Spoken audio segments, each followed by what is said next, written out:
नमस्कार दोस्तों, मैं गुरुदेव यादव देव स्टडी ग्रुप में आपका स्वागत करता हूं। आज हम सब पढ़ेंगे चक्रवृद्धि ब्याज और ये चक्रवृद्धि ब्याज का दूसरा क्लास होगा। जैसे ही प्रश्न दिया है, कोई धनराशि चक्रवृद्धि ब्याज से 15 वर्षों में दुगुनी हो जाती है तो यह राशि कितने वर्षों में 8 गुनी हो जाएगी।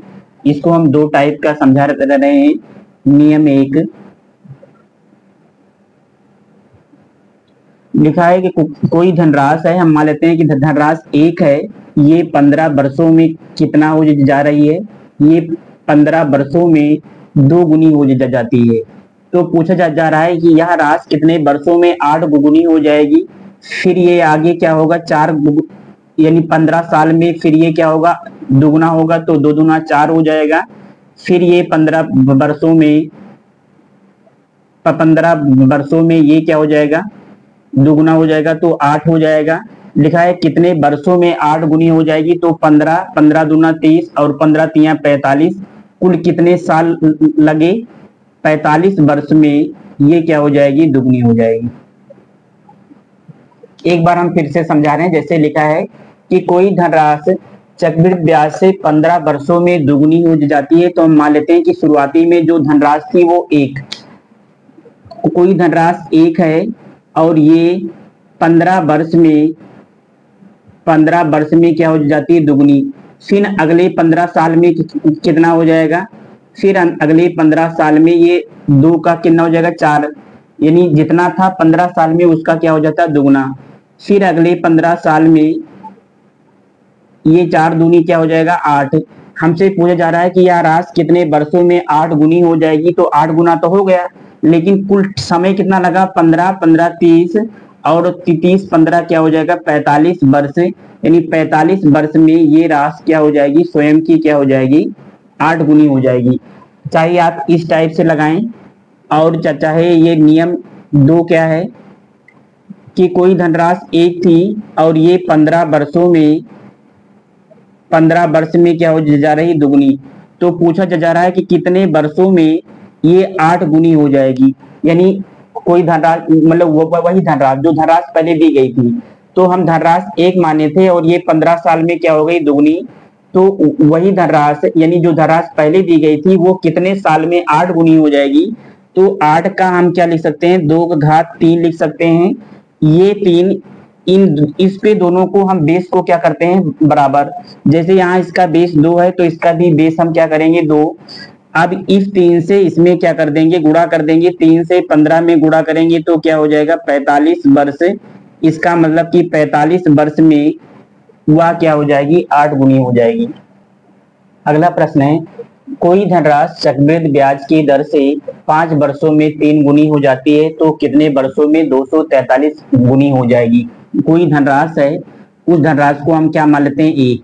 ये 5 वर्ष में क्या हो जा रही है, 5 वर्ष में ये 3 गुनी हो जा रही है। तो पूछा जा रहा है कि वो वही धनराशि कितने वर्षों में 243 हो जाएगी। तो 243 इसके ऊपर घात कितनी है, 1। इसका बेस कितना है, 3। तो इसका भी हम बेस, इसका जो आधार है इसको भी हम क्या बनाएंगे, 3। तो 243 को हम 3 घात क्या लिख सकते हैं, 5 लिख सकते हैं। इसकी घात को इससे हम क्या करेंगे, गुणा। 5 से 5 में गुणा करेंगे तो क्या हो जाएगा, 5 25। इसका मतलब कि 25 वर्ष में वो 243 गुना हो जाएगी। अगला प्रश्न है, कोई धनराशि चक्रवृद्धि ब्याज की दर से 12 वर्षों में 4 गुनी हो जाएगी, तो कितने वर्षों में 128 गुनी हो जाएगी। तब ये 4 का ये पावर तो बन नहीं पाएगा, तो इसको हम काट के क्या करेंगे, छोटा कर देंगे। यानी 12 साल में कितना हो जा रहा है, 12 साल में 12 वर्ष में ये कितना हो जा रहा है, 4 गुना। तो इसको हम काट के 2 6 12 और 2 दूना क्या कर देंगे, 4। इसका मतलब कि कोई धनराशि है वो 6 वर्ष में क्या हो जाती है, अगर 12 साल में 4 गुना हो जा रही है तो 6 साल में कितना हो जाएगी, 2 गुना। तो पूछा जा रहा है कि कितने साल में 128 गुना हो जाएगा। तो 128 को हम लिख सकते हैं 2 घात 7, यानी 128, यानी जितना आधार इसका हो उतना आधार इसका भी हम बनाते हैं।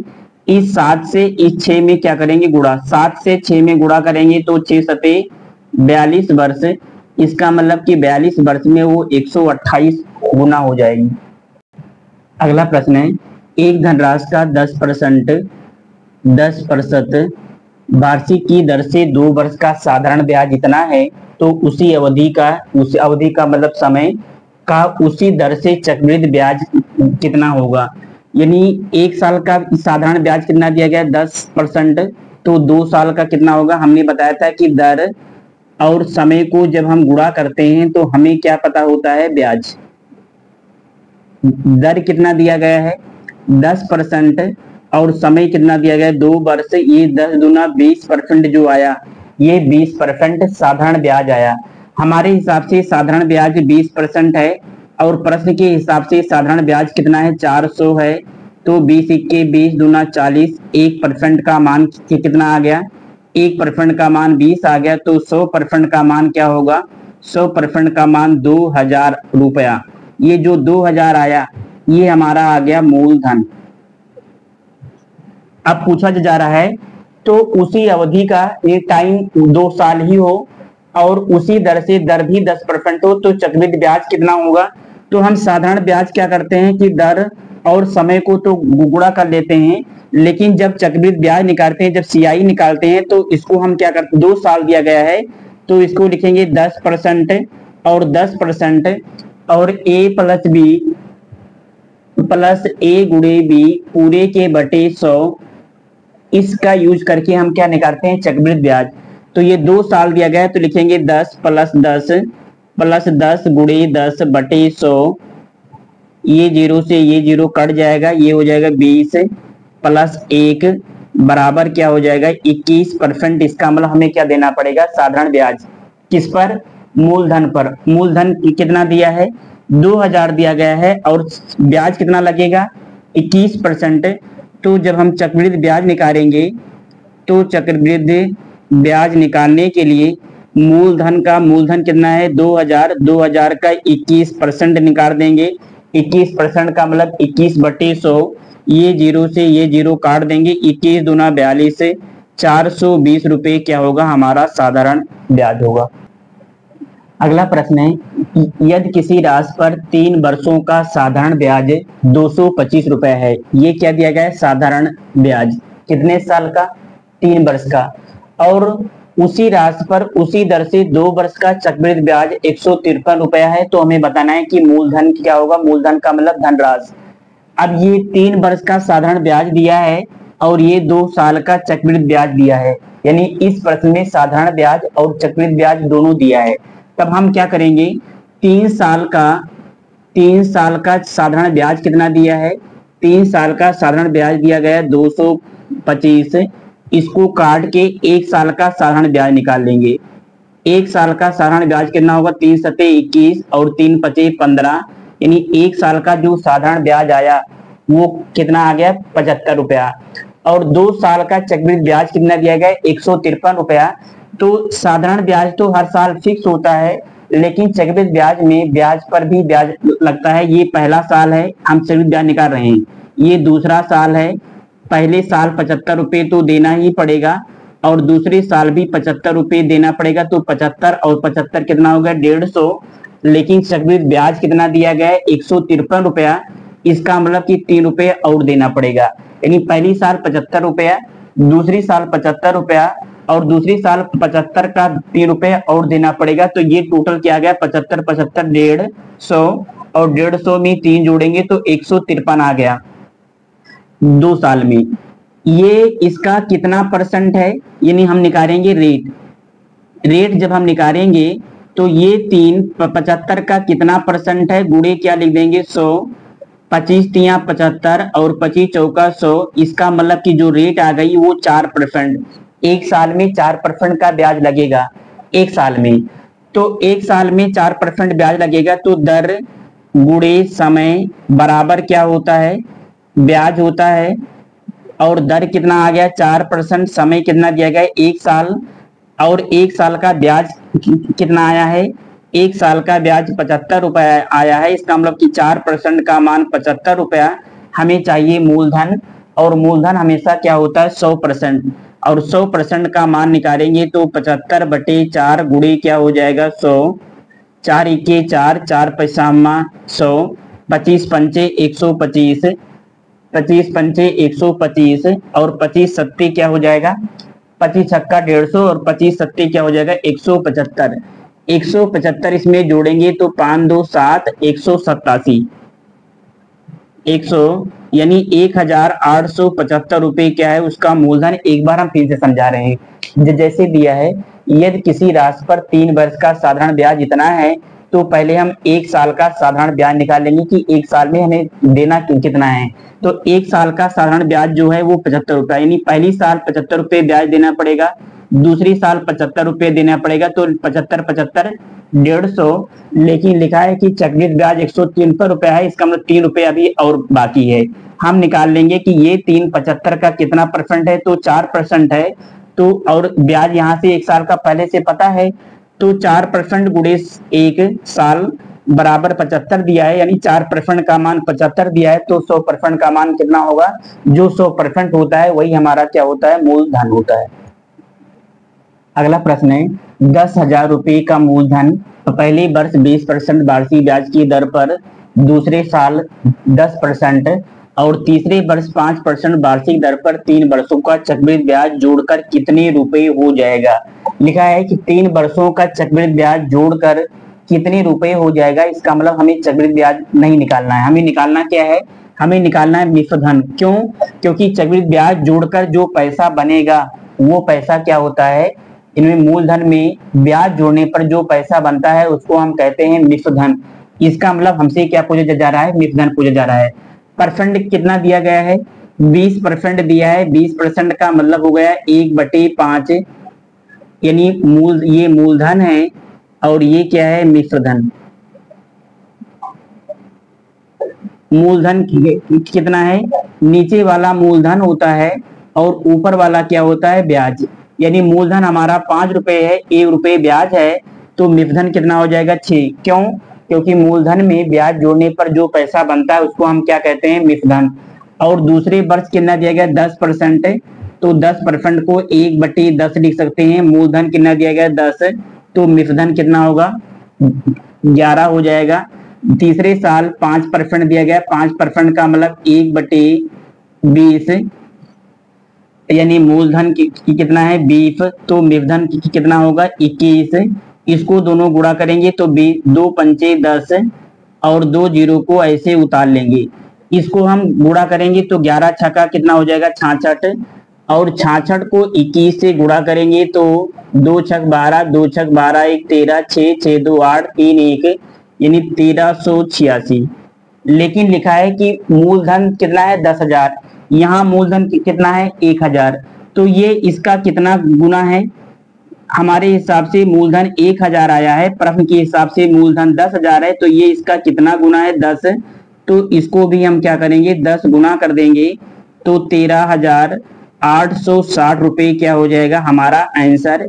यानी ब्याज जोड़कर जो हमारा पैसा होगा वो 13,860 रुपए। अगला प्रश्न है वह धनराशि कितनी होगी, धनराशि का मतलब मूलधन, जो 5% वार्षिक दर पर दूसरे साल में, यहाँ क्या लिखा है, दूसरे साल में 630 रुपए चक्रवृद्धि ब्याज प्राप्त कर सके। यानी 5% दिया है, 5% का मतलब 5 बटे क्या लिखेंगे 100, और 5 इक्के 5, 5 दूनी 10, नीचे वाला मूलधन होता है और ऊपर वाला क्या होता है, ब्याज, इंटरेस्ट। यानी एक तरफ हम लिखेंगे मूलधन और एक तरफ लिखेंगे हम मिश्रधन। मूलधन कितना दिया है 20 और मिश्रधन कितना है, मूलधन में जब ब्याज जोड़ेंगे तो क्या बन जाएगा, मिश्रधन। यानी 20 में 1 जोड़ेंगे तो 21 रुपए जो आएगा वो मिश्रधन। मूलधन में ब्याज जोड़ने पर जो पैसा बनता है उसको हम क्या कहते हैं, मिश्रधन। हमारा मूलधन 20 रुपया है और ब्याज कितना है 1 रुपया है, 20 में 1 जोड़ेंगे तो 21 रुपए हमारा क्या होगा, मिश्रधन। ऐसे दूसरे साल तक बताना है, ये पहला साल हो गया और ये दूसरा साल। मूलधन तो 20 रुपए ही देना पड़ेगा और मिश्रधन कितना देना पड़ेगा 21। इसको गुणा करेंगे तो 400 हो जाएगा, इसको गुणा करेंगे तो 441 हो जाएगा। लिखा है कि दूसरे साल में 630 रुपए चक्रवृद्धि ब्याज प्राप्त कर सके। तो दूसरे साल मूलधन कितना दिया गया है 21, यानी 21 का मान जो दिया गया है वो दिया है 630। 21 इक्के 21, 21 तिया 63, एक यूनिट का मान क्या आ गया 300। हमें निकालना है धनराशि। धनराशि का मतलब होता है मूलधन, और मूलधन कितना दिया है 400। अगर एक यूनिट का मान 30 है तो 400 यूनिट का मान क्या होगा 12,000 रुपए। ये 12,000 रुपए जो हमारा होगा ये क्या होगा मूलधन। अगला प्रश्न है, यदि कोई धनराशि वार्षिक चक्रवृद्धि ब्याज के आधार पर 3 वर्षों का चक्रवृद्धि ब्याज जोड़कर 3/8 गुनी हो जाए तो ब्याज की वार्षिक दर क्या होगी। यानी ये मूलधन लिखा है कि कोई धनराशि है, वो ये मूलधन है। धनराशि का मतलब मूलधन, ये मूलधन है और ये है मिश्रधन। लिखा है कि यदि कोई धनराशि वार्षिक चक्रवृद्धि ब्याज के आधार पर 3 वर्षों का चक्रवृद्धि ब्याज जोड़कर जो पैसा बनता है उसको हम कहते हैं मिश्रधन। यानी 3 वर्षों का चक्रवृद्धि ब्याज जोड़कर 3/3/8 गुनी हो जाती है। जो ये 3/3/8 गुनी है ये हमारा क्या है मिश्रधन। यानी ब्याज जोड़कर जो पैसा बनता है उसको हम क्या कहते हैं। अगर मूलधन 1 है तो मिश्रधन है 8 3 24, और 24 3 क्या हो जाएगा 27/8। इस 8 को यहाँ भेजेंगे तो 8:27 हो जाएगा। कितना साल दिया है 3 वर्ष दिया है। 3 साल दिया रहेगा तो इसका घनमूल निकालेंगे। अगर 2 साल दिया रहेगा तो हम इसका वर्गमूल निकालेंगे। 8 का घनमूल क्या हो जाएगा 2, 27 घनमूल क्या हो जाएगा 3। इसका मतलब कि 2 रुपया मूलधन है, 1 रुपये मिश्रधन, 3 रुपये मिश्रधन है। यानी 2 रुपया मूलधन है और 3 रुपया क्या है मिश्रधन है। तो कितना ब्याज लगा 1 रुपये ब्याज मिला। भाई हम 2 रुपये लगाए और मिला कितना 3 रुपया, तो इसका मतलब 1 रुपये क्या मिला ब्याज। 1 रुपये ब्याज मिला किस पर 2 पे, तो 100% का मान क्या होगा 100% का मतलब यहाँ हम रेट निकालेंगे तो 2 1 2, 2 5 10। तो जो आर का मान है वो कितना है, आर का मान 50% है। हमसे पूछ रहा था कि वार्षिक दर क्या है, तो सालाना 50% ब्याज लगेगा। अगला प्रश्न है, कोई धन चक्रवृद्धि ब्याज की दर से 2 वर्ष में इतना और 3 वर्ष में इतना हो जाता है। 2 वर्ष में इतना ये मिश्रधन है। जो लिखा रहेगा कि 2 साल में इतना हो जाता है उतना हो जाता है वो क्या होता है मिश्रधन। और 3 साल में 774 रुपये हो जाता है। तो हमें बताना है वार्षिक दर यानी ब्याज की रेट क्या है। 3 वर्ष में कितना हो जा रहा है 3 वर्ष में हो जा रहा है 714, और 2 वर्ष में कितना हो जा रहा है 672। तो हम पहले निकालेंगे 1 साल का। 3 में से 2 घटाएंगे 1 साल का कितना हो जाएगा 4 में से 2 घटाएंगे तो 2, और 11 में से 7 घटाएंगे तो 4। इसका मतलब 1 साल का जो ब्याज आएगा वो 42 रुपया। और हम दर कैसे निकालते हैं, दर बराबर होता है ब्याज गुणे 100 बटे मूलधन गुणे क्या होता है समय। ये रेट निकालने का क्या है सूत्र। जब दर निकालेंगे तो ब्याज कितना आ गया 42 रुपये, कुल कितने पे तो 672 रुपये, और गुणे क्या लिख देंगे 100%। इसको हम 6 से काटेंगे तो 6 सते 42, 6 1 6, 6 1 6, 6 दूनी 12। अब ये 7 से कट जाएगा, 7 1 7 और 7 1 7, 4 11, 7 6 42। ये आ जाएगा 100/16%। इसको हम भाग करेंगे तो 4 चौक 16, 4 पैसा 100, ये हो जाएगा 25/4%। और इसको भाग करेंगे तो 6 सही 1/4%। इसका मतलब जो ब्याज की वार्षिक दर होगी वो 6 सही 1/4%। अगला प्रश्न है, 4% वार्षिक ब्याज की दर से 2 वर्ष में किसी धन का चक्रवृद्धि ब्याज और साधारण ब्याज का अंतर 8 रुपया है। यानी ये जो 8 रुपया है ये क्या है चक्रवृद्धि ब्याज और साधारण ब्याज का अंतर। कितने साल का 2 साल का। तो हमें बताना है कि मूलधन क्या होगा। तो इसको हम 2 टाइप के समझा रहे हैं। एक तो होता है फार्मूला, जो पहला नियम है ये फार्मूला है लेकिन ये 2 साल के लिए ही लगेगा। फार्मूला क्या होता है डी बराबर डी माने डिफरेंस, डी बराबर होता है पी R/100 घाते क्या होता है समय। डिफरेंस कितना दिया है डिफरेंस दिया है 8 रुपए का, मूलधन हमें नहीं मालूम है, और दर कितना दिया है, दर दिया है 4/100 लिख देंगे, और समय कितना दिया गया है 2 साल।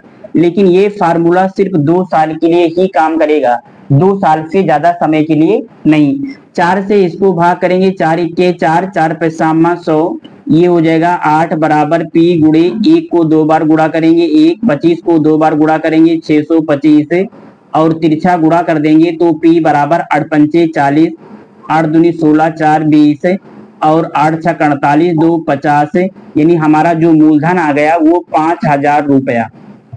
और दूसरा नियम क्या है, दूसरा नियम ये है कि हम पहले निकालेंगे साधारण ब्याज, साधारण ब्याज। तो साधारण ब्याज हम कैसे निकालते हैं, एक साल में 4% ब्याज देना है, तो 2 साल में कितना देना पड़ेगा, 8% ब्याज, यानी 4% को 2 से हम क्या कर देंगे गुणा, तो इसका मतलब कि हमें जो साधारण ब्याज, टोटल साधारण ब्याज चुकाना पड़ेगा वो 8 रुपया। और चक्रवृद्धि ब्याज कैसे निकालते हैं, चक्रवृद्धि ब्याज कैसे निकालते हैं, चक्रवृद्धि ब्याज निकालते हैं A plus B plus A गुणे बी बटे 100, इस सूत्र पे।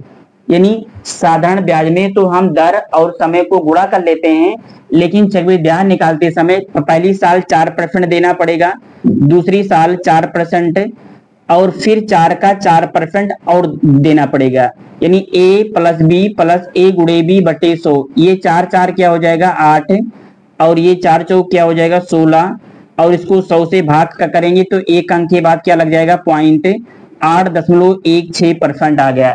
साधारण ब्याज 8% और चक्रवृद्धि ब्याज 8.16%, तो चक्रवृद्धि ब्याज और साधारण ब्याज में कितने का अंतर है, 0.16% का अंतर है।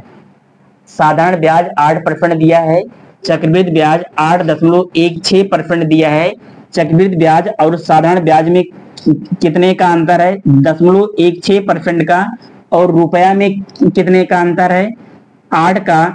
तो हमें चाहिए मूलधन, और मूलधन का मतलब होता है 100%। 100% का मान निकालेंगे तो 8/1.6 गुणे 100 हो जाएगा, दशमलव हटाएंगे तो ऊपर 0 बढ़ जाएगा 2, 8 इक्के 8, 8 दूनी 16, 2 से इसको भाग करेंगे 2 पंचे 10, इसका मतलब हमारा जो मूलधन आया वो 5000 रुपए। यानी आप चाहे इसको सूत्र पे लगाइए और चाहे यहाँ कॉन्सेप्ट पे कि एक साल का अगर ब्याज 4% है, 2 साल का 8%, और चक्रवृद्धि ब्याज निकाल लेंगे तो इन दोनों का डिफरेंस देखेंगे कि दोनों में कितना अंतर है। अगला है कि किसी धन के 3 वर्ष का चक्रवृद्धि ब्याज और साधारण ब्याज का अंतर 31 रुपया है, यदि ब्याज की वार्षिक दर 10%, तो हमें बताना है कि धन ज्ञात कीजिए, धन का मतलब मूलधन। तो चक्रवृद्धि ब्याज और साधारण ब्याज का अंतर इतना दिया है, तो हम चक्रवृद्धि ब्याज कैसे निकालते हैं, इसको हम लिखते हैं CI माने कंपाउंड इंटरेस्ट। 10% वार्षिक ब्याज है लेकिन 3 साल का, तो 10% और 10% ऐसे लिख लेंगे, पहले इसका निकालेंगे और जो आएगा फिर उसका निकालेंगे। पहले हम इसका निकाल लेंगे, तो 10 प्लस 10 प्लस 10 गुणे 10 पूरे के बटे 100, ये 0 से ये 0 कट जाएगा, 10 10 20, और 20 से क्या हो जाएगा 21%। अब 21 को इसके साथ में निकालेंगे, 21 प्लस 10 प्लस 21 गुणे 10 पूरे के बटे क्या हो जाएगा 100, ये 0 से ये 0 काट देंगे, इसको जोड़ेंगे तो कितना आएगा 31, और इसको भाग करेंगे तो 2.1, और इसमें जोड़ेंगे तो 33.1% क्या आ गया, चक्रवृद्धि ब्याज आ गया। साधारण ब्याज कैसे निकालेंगे, साधारण ब्याज आसान होता है कि अगर एक साल में 10% ब्याज दे देना है तो 30 साल में 30% ब्याज देना पड़ेगा। 10% गुणे 3 बराबर हो जाएगा 30%। और लिखा है कि चक्रवृद्धि ब्याज और साधारण ब्याज में जो अंतर है वो 31 रुपया का है। इसके हिसाब से परसेंट में कितने का अंतर है, 3.1% का। हमारे हिसाब से चक्रवृद्धि ब्याज और साधारण ब्याज में 3.1% का अंतर है, और रुपया में कितने का अंतर है, 31 रुपए का अंतर है। इस दशमलव को हटाएंगे तो 1 0 मिलेगा, 31 से भाग देंगे तो 1% का मान कितना आ गया, 1% का मान आ गया 10। हमें चाहिए धन, धन का मतलब मूलधन, और मूलधन हमेशा क्या होता है 100%। 100% का मान आ जाएगा 1000 रुपया।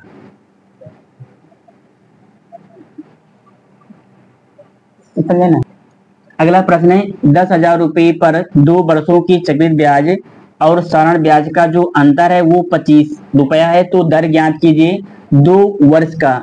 जब 2 वर्ष का अंतर दिया गया हो तो डी बराबर होता है पी आर बटे 100 घाती क्या होता है टी। डी का मान दिया है 25 और पी का मान दिया है, पी माने मूलधन प्रिंसिपल का मूलधन का मान दिया है 10,000, आर का मान नहीं दिया है बटे 100 और टाइम कितना दिया गया है 2। ये 25 इक्के 25, 25 चौका क्या हो जाएगा 100, एक बराबर हो जाएगा 400 और आर बटे 100 पूरे की घाती क्या हो जाएगा 2। आर बटे 100 घाते 2 को बराबर जब लिखेंगे तो 1 बटे क्या हो जाएगा 400 और जैसे इसके ऊपर घात को हटाएंगे इसका क्या बन जाएगा वर्गमूल। 1 का वर्गमूल 1 और 400 का वर्गमूल क्या होता है 20, 20 इक्के 20 पंचे क्या हो जाएगा 100। आर बटे 5 बराबर 1 आ जाएगा। इसको क्रॉस मल्टीप्लाई करेंगे तो आर बराबर क्या हो जाएगा 5% है। इसका मतलब कि जो रेट की जो दर है वो क्या है 5%। अगला प्रश्न है 4,000 रुपए के मूलधन पर 5% प्रति वर्ष की दर से 2 वर्ष का चक्रवृद्धि ब्याज और साधारण ब्याज का अंतर क्या होगा। तो 2 साल का दिया रहेगा तो डी बराबर होता है पी आर बटे 100 घाती क्या होता है टी। डी माने होता है डिफरेंस, डिफरेंस का मतलब होता है चक्रवृद्धि ब्याज और साधारण ब्याज का अंतर। पी का मान कितना दिया है, पी का मान 4,000 दिया है, आर का मान 5 दिया है बटे 100 और टाइम कितना दिया गया 2, 5 इक्के 5, 5 दूनी 10 और ये हो जाएगा 4,000 गुणे 1 को 2 बार गुणा करेंगे 1, 20 को 2 बार गुणा करेंगे तो 400, 0 से ये 0 कट जाएगा, 0 से ये 4 इक्के 4 दाम क्या हो जाएगा 40। इसका मतलब कि साधारण ब्याज और चक्रवृद्धि ब्याज में जो अंतर आएगा वो 10 रुपए आएगा। इस सूत्र की सहायता से हम 4 चीज निकाल सकते हैं, अंतर निकाल सकते हैं, मूलधन निकाल सकते हैं, दर निकाल सकते हैं और टाइम निकाल सकते हैं। इन चारों मानों में से 3 का मान देके 1 का मान हमसे क्या होगा पूछा जाएगा।